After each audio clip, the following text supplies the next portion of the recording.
नमस्कार दर्शकों, स्वदेश न्यूज के इस खास कार्यक्रम सबकी बात में आपका बहुत बहुत स्वागत है। आज मेरे साथ एक खास मेहमान है। मिथिला की बेटी है, गांव में पढ़ी लिखी, संगीत की शौकीन, पिताजी संगीत के शिक्षक। उसके बाद उन्होंने जो संगीत के फील्ड में धूम मचाई, वो लगातार जो है सक्सेस की सीढ़ियां चढ़ती गई और आज वो किसी भी परिचय की मोहताज नहीं है। मेरे साथ है मैथिली ठाकुर। आइए हम उनसे बातचीत करते हैं। मैथिली जी, आप हालांकि बहुत छोटी हैं तो मैं आपको मैथिली ही बुलाऊंगी। आपका इस कार्यक्रम सबकी बात में बहुत बहुत स्वागत है। मिथिला का इतना नाम आपने रोशन किया है इतनी कम उम्र में।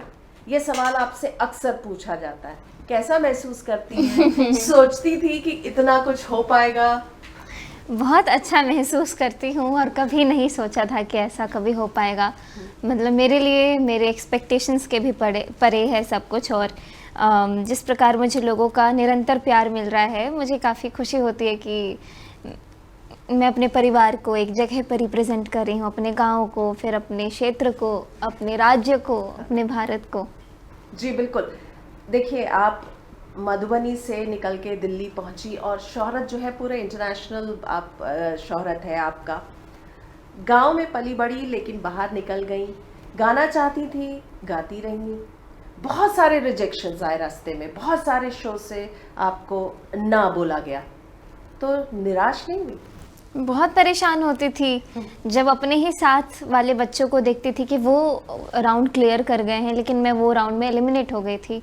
और अब उनकी ज़िंदगी काफ़ी बदली सी टीवी पे लग रही है। सब लोग टीवी पे रोज़ आ रहे हैं, हर हफ्ते लोग उनको सुनने के लिए इंतज़ार करते हैं। और उस जगह पे मैं भी हो सकती थी अगर मैं थोड़ी और मेहनत कर लेती। हमको ऐसा लगता है कि हम अच्छा नहीं गाते हैं इसीलिए हमें वो चांस नहीं मिला, लेकिन कई बार मोस्ट ऑफ द केस ऐसा रहता है कि जब देश से 30-35 बच्चे चुन के आते हैं तो वो सभी के सभी अच्छा गा रहे हैं, लेकिन जिस दिन वो एलिमिनेट होता है शायद वो दिन उनका नहीं होता है, वो दिन अच्छा नहीं होता है, या फिर उनके गाने के सिलेक्शन में कोई इशू रहता है। तो इस प्रकार से लेकिन हम लोग काफ़ी दुखी हो जाते हैं जो रिजेक्टेड बच्चे होते हैं। तो वही कुछ मैं भी फील कर पा रही थी उस समय कि अब तो इसके आगे कुछ है ही नहीं, कोई करियर नहीं है, ऐसा हम सोचने लग जाता है। फिर क्या था जो मोटिवेट करता गया? फिर भी चलती गई निरंतर? मेरे पापा मम्मी इतना ज़्यादा सपोर्टिव हैं, स्पेशली जब संगीत के क्षेत्र में जब आगे क्या स्ट्रेटेजी रहनी चाहिए, किस प्रकार हमें और आगे का अभ्यास करना चाहिए, तो वो पापा मुझे समझाते रहते हैं कई बार। और वो जैसे बोलते हैं मैं बिल्कुल आंख बंद करके वो चीज़ को फॉलो करती हूँ। आज के डेट तक भी वैसे ही उसी प्रकार में चल रही हूँ। मुझे लगता है कि ये मेरे लिए सबसे बड़ी अचीवमेंट है कि मेरे पिताजी भी म्यूज़िक में है, मेरा पूरा परिवार म्यूज़िक में है, इसीलिए मैं यहाँ तक पहुँच पाई हूँ। आपने अभी जैसा बताया कि शायद वो दिन सही नहीं था, सॉन्ग सिलेक्शन सही नहीं था, क्या कारण थे कि आपको रिजेक्शंस का सामना करना पड़ा उन शोज़ में? ये इनमें से कोई भी कारण हो सकता है। हालांकि उतना ज़ोर नहीं दिया मैंने, ध्यान नहीं दिया कि मेरे अंदर क्या कमी रह गई है, मुझे क्या, मतलब मैं समझती थी कि हाँ बहुत सारे बच्चे होते हैं, आपको चुनना है तो किसी न किसी को बाहर तो जाना पड़ेगा। तो हाँ, वो दिन मेरा नहीं था। ऐसे सोच करके मैं थोड़ा आगे बढ़ती, मतलब मूव ऑन करते गई उस मतलब वो परेशानी से। जब YouTube में आपने पहला अपना सॉन्ग अपलोड किया और इतने व्यूज़, इतनी आपको उसके बाद जो लगातार आप सक्सेस देखती गई, तब क्या थॉट थे? और सोचा था, फिर से पूछ रही है, बहुत कॉमन सवाल है लेकिन पूछूंगी, तो सोचा था कि इतने लोग आपको उसमें देखेंगे, YouTube में आपके गाने को देखेंगे? एक चीज़ ये है कि मेरे साथ कुछ भी ऐसा नहीं हुआ कि रातों रात वाला सीन था कि एकदम से ट्रेंड करने लग जाना, एकदम से वायरल होने लगना। मैं काफ़ी समय मतलब YouTube पे मैंने दिया, धीरे धीरे करके वीडियोस अपलोड किए, जैसा जो था हमारे घर में सिचुएशन उसी के अकॉर्डिंग स्मार्टफोन से रिकॉर्ड करके, कोई अच्छा बैकग्राउंड नहीं, कोई अच्छा लाइट नहीं, कोई अच्छा कैमरा नहीं, जो आता था बस वो लोगों को सुनाना था। तो धीरे धीरे करके करते गए, ऐसा नहीं कि पहले ही वीडियो से वो चमत्कार हो गया, लेकिन धीरे धीरे करके लोग जानने लगे कि अच्छा ये लड़की गाती है, फिर लोग सुनने लगे, फिर लोग सुनने के लिए इंतज़ार करने लगे, और फिर लोग फरमाइश भी करने लगे कि अगला वीडियो आप प्लीज़ इस गाने का बनाइए। तो मुझे लगता है कि धीरे धीरे करके जो मुझे प्यार जो मिलता गया, वो आशीर्वाद जो मिलते गया, तो मैं चाहती हूँ कि वो चीज़ ऐसी धीरे धीरे ही मिलते रहे। मुझे कुछ भी ऐसे नहीं चाहिए कि एकदम से हासिल होना। मैं बिल्कुल नहीं चाहती कि मेरी ज़िंदगी में कभी ऐसे कि एकदम से कुछ हो गया। मैं चाहती हूँ धीरे धीरे धीरे आए, हाँ, जैसे कछुए की चाल में हाँ, आराम आराम मैं से उस चीज़ में ज़्यादा हाँ। भरोसा रखती हूँ। तो ये बताइए कि फोक सॉन्ग्स, ठीक है, बहुत अच्छी बात है, आप फोक सॉन्ग्स गा रही हैं, हमारा जो कल्चर है उसको आप सहेज के लोगों को परोस रही हैं, सुना रही हैं और लोग पसंद कर रहे हैं। तो फोक सॉन्ग्स ही क्यों?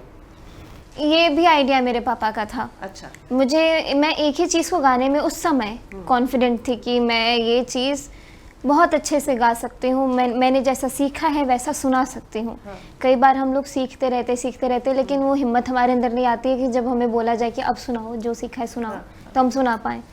तो लेकिन मैं अपने बारे में ये कॉन्फिडेंट थी कि हाँ, मैंने बचपन से ही, जब से मुझे हिंदी बोलना है, जब से मैथिली बोलना है, जब से मैं बोलने लगी हूँ, तब से मैं ये सुनते आ रही हूँ, सीखते आ रही हूँ, तो मैं गा सकती हूँ। तो फोक म्यूज़िक हमेशा से मेरी एक पहचान रही है, मेरी ताकत रही है। और बस एक चीज़ है कि आपने बिल्कुल ये इरादा, बहुत कम उम्र है आपकी, शायद 22, और उसमें आपका इरादा है कि नहीं, मुझे बॉलीवुड नहीं गाना। कोई भी होता, जब इतनी शोहरत, नाम मिल जाती, तो उसके बाद लगता अरे भैया फिल्मों में तो मेरी आवाज़ सुनाई देनी चाहिए, कोई बहुत बड़ी हीरोइन का मैं प्लेबैक करूं। तो आपके अंदर ये कैसे आपने इतना बड़ा फैसला कैसे ले लिया? मेरे लिए ये बात कोई बड़ी है ही नहीं कि कोई बड़ी हीरोइन मेरे और उसके पीछे मैं आवाज़ दूं। मेरे लिए ये बात बड़ी नहीं है। मुझे नहीं लगता कि ये मेरा कभी गोल हुआ कि मैं फिल्मों में गाना गाऊं। जैसे सब बोलते हैं कि फिल्मों में गाना गाऊं, मेरे लिए वो बड़ी बात नहीं है ये। लेकिन मुझे ये कि मैं हर घर में सुनाई दूं, मेरे लिए वो बड़ी बात है। कोई भी मैथिली ठाकुर नाम सुने तो बोले अरे ये तो वही बच्ची है, जितना मतलब जब मैं बड़ी भी हो जाऊं तो ऐसे बोले कि अरे ये तो बहुत अच्छा गाती है। वो मेरे लिए मेरा अल्टीमेट गोल है कि लोग जब भी मैथिली ठाकुर नाम सुने तो कोई ऐसा ना बोले कि सुना है नाम या फिर कुछ भी, मतलब वो सब श्योर हो गए मैथिली ठाकुर है। इतनी कम उम्र में इतना सारा ज्ञान? पता नहीं, आप बोल रहे थे, मुझे लग रहा है फादर का बहुत अच्छा इन्फ्लुएंस आप पे रहा है, बहुत उन्होंने आपको एनकरेज किया है, इस मुकाम तक आप पहुंची हैं। आपके कौन आइडल्स रहे हैं? मैं बहुत सारे कलाकारों को मतलब एक बार सुनना शुरू करती हूँ तो ऐसा है कि सुनते रह जाती हूँ जब तक उन्होंने अपनी पहली या फिर उनकी आखिरी वीडियो रहेगी वहाँ तक मैं सुनने लग जाती हूँ। तो मुझे किशोरी अमोनकर जी बहुत पसंद है, पंडित राजन साजन मिश्र जी बहुत पसंद है। लोकगीतों की बात करें तो विंध्यवासिनी देवी जी, मुझे लगता है कि हमारी उम्र के लोग जितने हैं वो वैसे फोक म्यूज़िक तो सुनते हैं, लेकिन अगर आपको टिपिकल बिहार की चीज़ें सुननी है तो आप आर्काइव में ढूंढ सकते हैं उनको। ये मैं एक रिकमेंड कर रही हूँ कि उनको ज़रूर सुने। और बहुत सारे नाम हैं। अभ्यास करती हैं, रियाज करती हैं, कितना करती ही होंगी, कितना करती है? रोज करती है? जी, रोज़ करती हूँ। मुझे बस इस बात का थोड़ा भी मुझे संकोच हो रहा है, दुख भी हो रहा है कि मैं जब ट्रैवल इतना करना शुरू कर दी हूँ, तो जब मैं हमेशा घर पे रहती थी ऑब्वियस में जब चाहो तब रियाज कर पाते थे। अभी थोड़ा कम हुआ है, लेकिन मैं हमेशा चाहती हूँ कि उसको मैं पूरा करते रहूँ, वो समय जब भी निकले तो उसमें लगा दूँ। और आप जो है आपके भाई दोनों आपको बहुत अच्छा सपोर्ट करते हैं। आपने बताया ही कि आपके फादर आपके गाइडिंग फोर्स है, तो एक तरह का बहुत अच्छा आप लोगों का गठबंधन है, फैमिली गठबंधन। हाँ, हम जो करते हैं एज अ होल करते हैं। और मम्मी पापा हनी सनी दोनों, मेरे भाई, मैं, मतलब हम पांचों इकट्ठे हैं तभी ये काम हो पा रहा है। और हम पांचों में से कोई भी एक मोमेंट के लिए थोड़े दूर हो जाए, मतलब जैसे हनी अपने काम में बिजी है, मैं अगर कहीं अपने काम में बिजी, मेरा छोटा भाई अपने काम में बिजी, तो उसका मतलब है कि उस समय कोई एक्टिविटी नहीं हो रही हमारे घर में। अच्छा, अगर हो रही है तो सब साथ है, नहीं तो कुछ नहीं। हाँ। तो इतनी सारी ट्रैवलिंग है, इतना सारा, फिर कैसे क्या मैनेज करती? सब पापा कर लेते हैं? सब पापा कर लेते हैं। और हम लोग, ऐसा भी नहीं है कि हमारे लिए कोई काम कर रहा हो। हम अपना म्यूज़िक का recording, editing, videography, audio recording सब कुछ खुद से ही करते हैं। अपना सोशल मीडिया मैनेजमेंट भी खुद से करते हैं, या फिर गाने का प्रिपरेशन, कहीं जाना है तो उसके लिए प्रिपरेशन, मतलब सब कुछ अपना ही काम है। पूरा आपका जो है एक ये फैमिली बिजनेस है, कह सकती है कि खुद ही सब कुछ कर रहे, सक्षम है, आत्मनिर्भर है। और इतने सारे आपके फॉलोअर्स हैं, गजब के फॉलोअर्स हैं आपके। तो क्या सोचती हैं? आपने सोचा था, फिर से पूछ रही हूं, इतने फॉलोअर्स होंगे, इतनी सक्सेस मिलेगी? बिल्कुल नहीं सोचा था। और बहुत खुशी होती है, काफ़ी थोड़ा प्राउड भी फील होता है कि मैं अपने आसपास के लोगों को प्राउड फील करा रही हूँ। घमंड नहीं आया ना? नहीं, प्राउड इसीलिए फील होता है कि मैं सामने वाले को प्राउड फील करा मतलब रही हूँ। फैमिली को आप हाँ। इतना प्राउड फील हाँ। करा ली, लेकिन खुद में कभी घमंड नहीं आया? क्योंकि अभी जैसे हम बात कर रहे हैं और आपको से पहले भी मुलाकात हुई है, तो बहुत आप डाउन टू अर्थ, सिंपल, अभी भी आपको जो ऐसा कहते हैं ना, जो success has not gone to into your head? पता नहीं, वो आप लोग ही ज़्यादा मुझे समझा पाएंगे। मतलब मैं खुद से अगर घमंड किसी के अंदर आ रहा होता है, मुझे नहीं लगता कि उसको रियलाइज़ हो रहा है कि मुझे घमंड आ रहा है। हाँ। तो सामने वाले से ही पता चलता है। चलिए, गाना गाती हैं, लिखती हैं, पढ़ती हैं, और क्या करती है मैत्री ठाकुर? मैं बोर होती हूँ तो टीवी देख लेती बोर हूँ। होती है? कभी कभी अच्छा। जब मैं फ्लाइट पे बैठी होती हूँ तो। हाँ। और अभी के मोमेंट पे मुझे काफ़ी पसंद है, जैसे महाभारत पढ़ना, हाँ। रामायण पढ़ना। हाँ। मैं कोशिश करती हूँ चौपाइयाँ याद करते रहूँ। मतलब यही सब चीज़ है, जब भी मैं बैठी रहती हूँ तो ये सब काम करती हूँ। चलिए, अभी तो आपका ये जो है बहुत अच्छा चल रहा है, लोग आपको पसंद कर रहे हैं, आगे के लिए कुछ और प्लान कर रही हैं? ये सोच रही हैं कि थोड़े दिन के बाद क्या होता है, देखिए लोगों को सुनते हैं फिर लगता है कुछ नयापन आना चाहिए, तो ऐसा कुछ आप लोग प्लान कर रहे हैं एज ए फैमिली? चूंकि आपने कहा ये आप लोग फैमिली एज ए होल पूरा, अगर कुछ हम प्लान कर रहे हैं तो हम बताएंगे नहीं कि हम कुछ प्लान कर रहे हैं। आपको सुनने को मिलेगा, देखने को मिलेगा। हमारे व्लॉग्स पे जुड़े रहे। मेरा भाई ऋषभ ठाकुर व्लॉग्स नाम से, ऋषभ ठाकुर व्लॉग्स नाम पे यूट्यूब पे है। हाँ। वो हम लोग पूरे दिन भर क्या क्या करते, क्या क्या सोच रहे हैं, वो भी हम लोग शेयर करते रहते हैं। हाँ, मैं चाहूंगी कि थोड़ा तो गुनगुनाएंगी आप हमारे स्वदेश न्यूज के दर्शकों के लिए। जी, क्या सुनेंगे आप? जो आप सुनाएंगी वो हम सुनेंगे। ओके। दा दा दा आ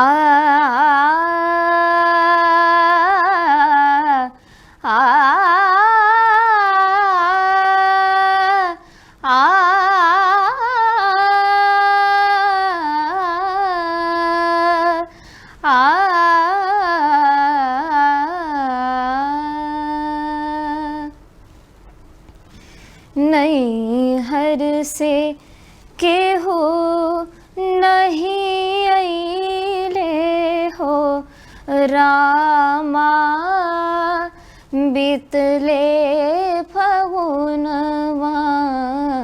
नैहर से के हो नहीं अइले हो रामा, बितले फगुनवा।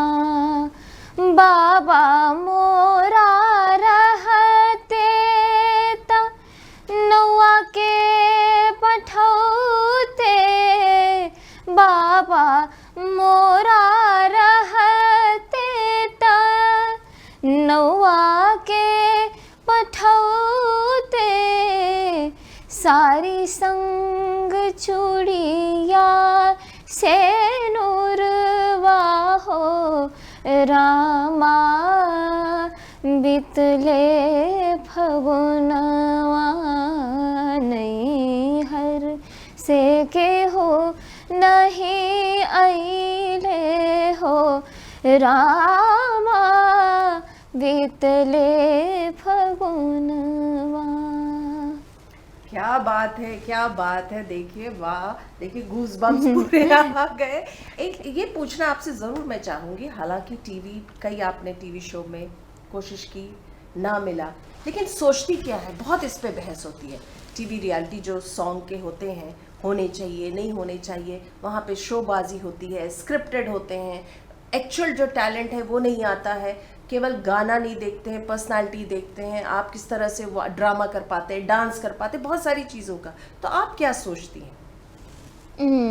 ये बहुत ट्रिकी क्वेश्चन है, क्योंकि एक चीज़ तो हम समझते हैं कि चाहे वो मीडिया वाली फील्ड देखें, या तो रियलिटी शोज़ वाली फील्ड देखें, या फिर कोई भी ऐसी चीज़ देखें, डिजिटल मीडियम को देखें जहाँ पे कंटेंट परोसा जा रहा है, तो हर जगह ऐसा सोच के ही चीज़ों को बनाया जाता है कि अरे अब ऐसा क्या बनाए जो लोगों को अच्छा लगे, लोगों को और इंटिमिडेटिंग लगे। तो हर फील्ड में ऐसा होता है कि हाँ कुछ कुछ मिर्च मसाला डालना ज़रूरी होता है। तो लेकिन रियलिटी शोज़ में तो बहुत ही ज़्यादा हो जाता है। हमारे सीज़न में कुछ भी नहीं होता था, हमारे सीज़न में सिर्फ आर्टिस्ट परफॉर्म करते थे और उस पर कमेंट करते थे जज। फिर आने वाले मैंने देखा कि और भी बहुत सारी रियलिटी शोज़ है जहाँ पे इंसान कितना गरीब है पूरा बैकग्राउंड चेक निकाल देते हैं। हाँ। तो ये काफ़ी मुझे लगता है कि ये चीज़ ठीक नहीं है कि उसका आपकी गायकी से कोई लेना देना नहीं होना चाहिए कि आप कौन से बैकग्राउंड से आ रहे हैं, आपका प्रोफेशन क्या है अदर दैन सिंगिंग। मुझे लगता है ये आपकी गायकी कैसी है, जजेस को ऐसा मैनिपुलेट या फिर ऑडियंस को ऐसा मैनिपुलेट नहीं करना चाहिए कि अरे ये गरीब है तो इसको वोट दो। तो मुझे लगता है कि एक ये चीज़ मैं हमेशा से सोचती हूँ कि फाइनेंशियल कंडीशन किसी की भी कैसी भी हो, मुझसे भी पूछा जाता था कि आपके भी परिवार में फाइनेंशियल क्राइसिस रही होगी, मैं बोलती थी नहीं जो भी है बहुत अच्छा था हमारे यहाँ। या फिर जो भी सिचुएशन है, ये चीज़ें ऐसी नहीं होती कि हम ऐसी जगह पे इस्तेमाल करें इसको जहाँ पे हमारी एक कंपटीशन में हम ऐसी चीज़ों को लाके दिखाएं। बहुत अच्छी आपने ये बहुत रेलेवेंट पॉइंट आपने उठाया है। रीमिक्सेस के बारे में आप क्या सोचती? चूंकि आप सिंगिंग फील्ड से, इसलिए मैंने ये सवाल पूछे। हर एक इंसान का अलग अलग ओपिनियन है। अगर वो अच्छा साउंड कर रहा है, आपके मन को अच्छा लग रहा है, आपको लगता है कि हाँ ये जस्टिफाई कर रहा है, ओरिजिनल को compete कर रहा है, ओरिजिनल से बेहतर है या फिर ओरिजिनल के लेवल को मैच किया है, तब तो अच्छा है।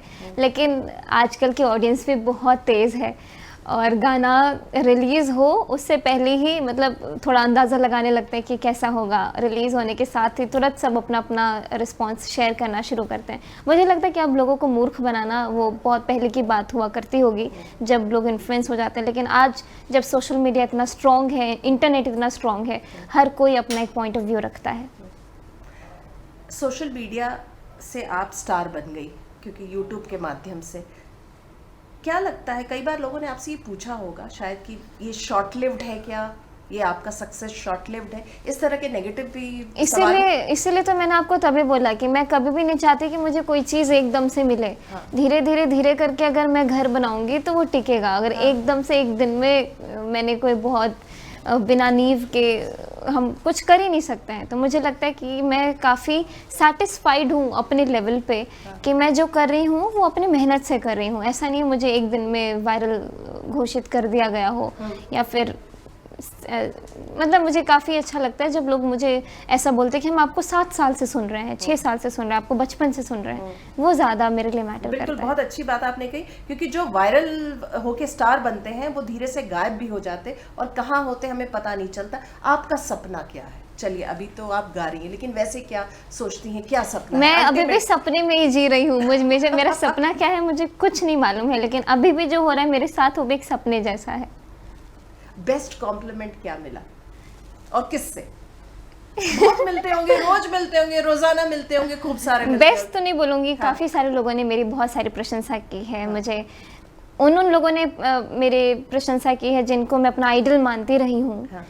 लेकिन मैं थोड़ा सा हिलेरियस है ये। हाँ। मेरी मम्मी जब बोलते हैं ना कि दोनों बाप बेटी एक जैसे हैं, हाँ। वो बोलोगे कि मुझे बहुत बढ़िया लगता है सुन के। मेरे लिए बेस्ट कॉम्प्लीमेंट हो जाता है आपकी मदर का है। हाँ। जब वो कहती है कि दोनों बाप बेटी एक जैसे हैं तो मैं हमेशा ऐसे चाहती कि मेरे सोचने का जो एक तरीका है, मैं कभी भी पापा के लेवल को छू पाऊँ। वो जिस प्रकार चीज़ों को सोचते हैं, जिस प्रकार धैर्य रखते हैं, कोई लुभाना चाहे तो मैं अपने पापा को बहुत ऑब्जर्व करती हूँ। तो मैं हमेशा चाहती हूँ कि मैं उस प्रकार सोच पाऊँ जैसे पापा सोचते हैं किसी चीज़ को। चलिए, बिल्कुल आपने लाइक फादर लाइक डॉटर, बिल्कुल ये एग्जाम्पल आपने जो है उसको वो क्या बोलते हैं सही प्रूव कर दिया है। हमारे चैनल का नाम स्वदेश न्यूज़ है और इसका है टैगलाइन ये है, देखते रहिए स्वदेश न्यूज़, सबसे पहले देश। तो मैं चाहूंगी इसको थोड़ा आप अपने लहजे में गाएंगी तो मजा आ जाएगा। देखते रहिए स्वदेश न्यूज़, सबसे पहले है देश। मैंने फ्री में आपका जिंगल बना दिया। बिल्कुल सही है। Thank you so much. अब मैं चाहूंगी जाते जाते बस 2 लाइन जो आपका बहुत हिट है उसको। मैं छठ का गीत सुनाती हूँ। हाँ बिल्कुल, बहुत अच्छा। सोना सटकुनिया हो दीनानाथ, हे घूमै छ संसार, आन दिन उगै छ हो दीनानाथ, आहे भोर भिनसर, आजू के दिन वाहो दीनानाथ हे लागल एती बेर हे लागल एती बेर। क्या बात है, जितना आपको सुने उतना कम है। जाते जाते युवाओं को क्या कहना चाहेंगी, क्योंकि आप एक यूथ आइकॉन भी हैं? मैं यही बोलूँगी कि बस आपको जो मन हो वो करिए और अपने मम्मी पापा को खूब प्राउड फील कराइए, खूब डेडिकेटेडली अपने सपने को पूरा करने के लिए जी जान लगा दीजिए, क्योंकि ज़िंदगी एक बार मिली है और आप ज़रूर सब ये चाहते हैं कि हमारे जाने के बाद भी लोग हमें याद रखें। मैं बहुत हाँ, तो इस प्रकार से मैं भी सोचती हूँ अपने लिए भी कि मेरे बारे में लोग सोचते रहें। मैंने उनके साथ कभी कोई बात की हो, मैंने उन्हें कैसा फील कराया, मैंने प्रत्येक इंसान को कैसा फील करवाया, चाहे मेरे गीतों के माध्यम से, वो एक इम्पैक्ट छोड़ जाए। तो सभी के लिए भी मैं ये कहना चाहूँगी कि खूब अच्छे इंसान बनिए। आपने स्वदेश न्यूज़ के इस खास कार्यक्रम सबकी बात को अपना समय दिया, इतनी अच्छी बातें की और हमारे लिए गाना भी गाया और साथ में हमारे लिए जिंगल भी बनाया, वो भी फ्री में। आपको बहुत बहुत धन्यवाद। तो दर्शकों, ये थी मिथिला की बेटी मैथिली ठाकुर, जिन्होंने बहुत नाम कमाया है, बहुत शोहरत कमाया है, गाना गाती हैं और बहुत अच्छा गाती हैं, लोगों को बहुत पसंद आता है, फोक संगीत में ही विश्वास रखती हैं और उनका बहुत छोटी उम्र है, 22 साल की हैं, लेकिन बहुत क्लैरिटी है। उनको बॉलीवुड संगीत में नहीं जाना है, उनको हिंदी फिल्म्स के लिए गाना नहीं गाना है। वो चाहती हैं कि लोग उनको उनकी आवाज़, उनकी संगीत, उनके गाने के नाम से पहचानें। तो इस बार के एपिसोड में बस इतना ही। अगले हफ्ते हम एक बार फिर से मुलाकात करेंगे एक नए मेहमान के साथ। तब तक के लिए दीजिए हमें आज्ञा। नमस्कार।